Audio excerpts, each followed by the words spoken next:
If we've learned anything from the behavior of drummers, is that the only place you ever want to find yourself locked in with a drummer is in the pocket. So today we're going to talk about some beginner concepts that maybe you can apply to your bass guitar playing or your guitar playing as far as diagnosing what's going on in a simple-ish drum beat and then being able to figure out what you want to play, okay? So the drum beat we're going to use as an example is going to sound like this.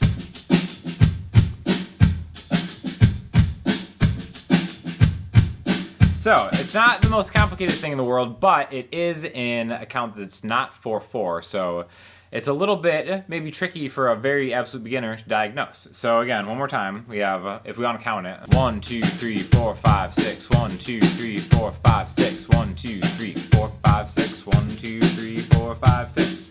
So the two ways you can see this are 2 bars of 3 or 1 count of 6, okay? The very first thing you have to do is diagnose where the kick is along with which bass note you want to play.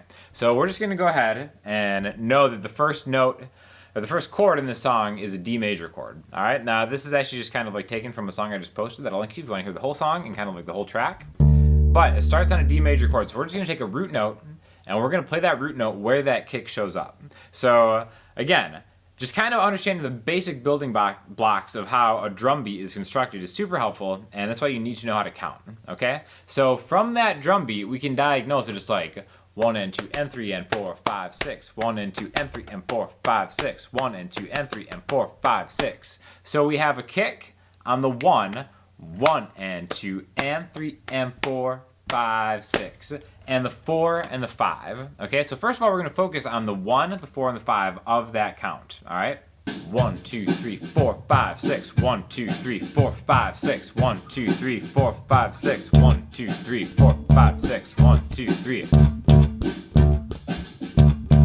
1, 2, 3, 4, 5, 6, 1, 2, 3, 4, 5, 6, 1, 2, 3, 4, 5, 6, 1, 2, 3, 4, 5, 6, 1, 2, 3, 4, 5, 6, 1, 2, 3, 4, 5, 6. Okay, so what I was doing there, I was just tracking the root note of the chord and then kind of doubling up what that kick was to give a little bit more emphasis. So that's kind of like a very, very basic way to understand how you kind of lock in with the drummer. Wherever he or she hits that kick, try to put the root note of the chord on is a great way to just start thinking about it, all right? Now, as you might be able to tell, that gets a little bit boring after a while. 1, 2, 3, 4, 5, 6, 1, 2, 3, 4, 5, 6, 1, 2, 3, 4, 5, 6, 1, 2, 3, 4, 5, 6. Okay? So the next thing to do is diagnose what else is happening in that groove, in that drum beat. So the snare is happening on the and of 2 and the 6 count. 1 and 2 and 3 and 4, 5, 6. 1 and 2 snare, 3 and 4, 5 snare. Okay, so being able to count is super important musically. If it's not something that you've ever spent time on, really try to count songs and diagnose where the kick and the snare is happening. Okay, so when I say the and of 2, 1 and 2 and 3 and 4, 5, 6, that means the and that comes after the second beat. Okay, we refer to that as the and of 2. 1 and 2 and 3 and 4, 5, 6, 1 and 2 and 3 and 4, 5 snare, kick and 2 and 3 and kick, kick, snare. Okay, so what we can do is we can add the 5th of that chord. Again, just a very simple intro way to kind of play a different note. 1 and 2 and 3 and 4, 5, 6. Okay, so that's going to be the first thing we're going to do. We're going to take this root note and we're going to take its 5th. Again, 5th just means it is another note in that chord, 5 notes away in the major scale, if you want to look at it that way. Or you can always just think of them as shapes, right? So if our root note is a D, the 5th fret on the A string, its 5th is always going to be down a string, down 2 frets. So here's a D, the 5th of D is A. You can play it above that or the 5th below, which is always just going to be the same fret, down a string on a bass and standard tuning, okay? So again, it's going to be on the and of 2 and the 6.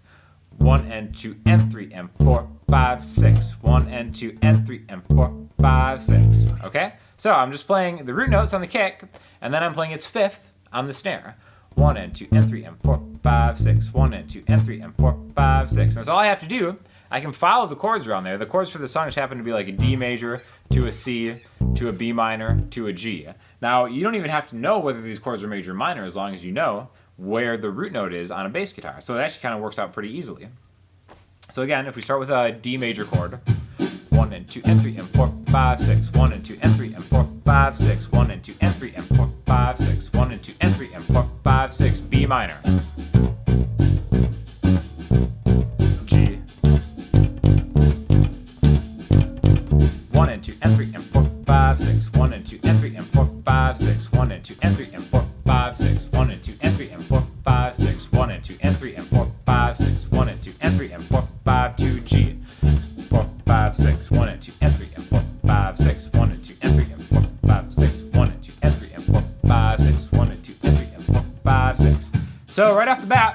that kind of sounds like I'm locked in a little bit more with the groove because I'm playing along with the drum loop, with the drummer.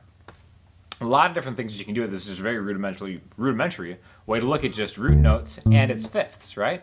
One thing that you can do if you want to start making things a little more action-packed on a bass guitar is you can do octave slides, which is something that I always find works really well on bass as a guitar player playing bass. But like, let's say we want to do something when we get to this B, instead of like 1 and 2 and 3 and 4, 5, 6, the same thing over and over again. We can do something, but find an octave in a different part of the neck. Okay. That's why it's good to kind of start looking at different locations of where these notes are on the fretboard. So the second fret on the A string is a B. Its octave would be the 4th fret on the G string, or the 9th fret on the D string. I always think it sounds really cool on a bass where you slide from a root note to an octave instead of octave jumping across strings, octave sliding, right? So you like something like that. So let's incorporate something like that into that same beat with the same groove, same chord progression. 3 and 4, 5, 6.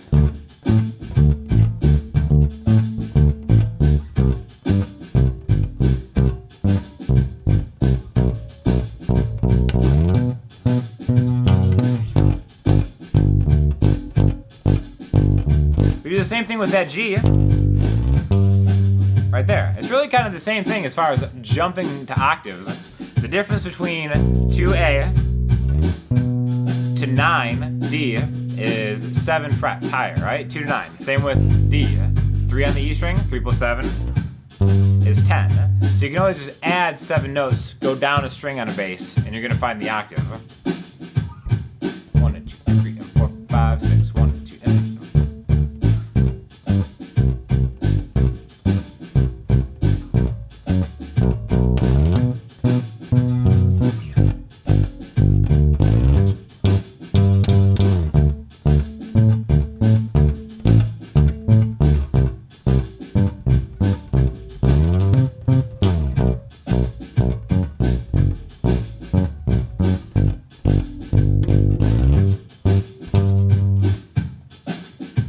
So just a few different things that you can incorporate by being able to diagnose a beat through counting, really, 1 and 2 and 3 and 4 and 1 and 2 and 3 and 4 and no matter what time signature it's in, that was just 4 count, 1 and 2 and 3 and 1 and 2 and 3, and be able to snap it, try to find the tempo of a song if it's something you've never tried before.